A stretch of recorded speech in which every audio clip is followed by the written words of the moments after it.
আওয়ামী লীগের সাধারণ সম্পাদক ও সেতুমন্ত্রী ওবায়দুল কাদের বলেছেন, ১৪ দলের বৈঠকে জামাত শিবিরের রাজনীতি নিষিদ্ধের সিদ্ধান্ত হয়েছে। সোমবার ২৯ জুলাই রাত ৮:৩০টার দিকে বৈঠক শেষে সাংবাদিকদের এই কথা জানান তিনি। রাতে গণভবনে ১৪ দলের বৈঠক শেষে আওয়ামী লীগের সাধারণ সম্পাদক ওবায়দুল কাদের বলেছেন, বিএনপি জামাত নৈরাজ্যের মাধ্যমে দেশকে অকার্যকর করার ষড়যন্ত্রে লিপ্ত। জাতীয় স্বার্থে দেশবিরোধী অপশক্তি নির্মূল করার জন্য ১৪ দলের বৈঠকে সর্বসম্মতভাবে জামাত শিবির নিষিদ্ধ করার সিদ্ধান্ত নেওয়া হয়েছে। তিনি বলেন, সাম্প্রতিক সহিংসতা, নাশকতা ও সন্ত্রাসের বিরুদ্ধে আইন অনুযায়ী ব্যবস্থা নিয়ে জনমনে স্বস্তি ফিরিয়ে আনায় প্রধানমন্ত্রীকে ধন্যবাদ জানিয়েছে ১৪ দল।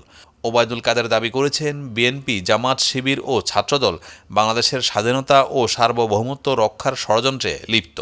চোরাগুপ্তা হামলা করে তারা দেশকে অস্থিতিশীল করার চেষ্টা করেছে, হত্যাকাণ্ড চালিয়েছে। বিএনপি জামাত নৈরাজ্যের মাধ্যমে দেশকে অকার্যকর করার ষড়যন্ত্র করছে। বাংলাদেশের ওয়ার্কার্স পার্টির সভাপতি রাশেদ খান মেনন বলেছেন, জামাত শিবির নিষিদ্ধের সিদ্ধান্ত সরকার দ্রুত বাস্তবায়ন করবে।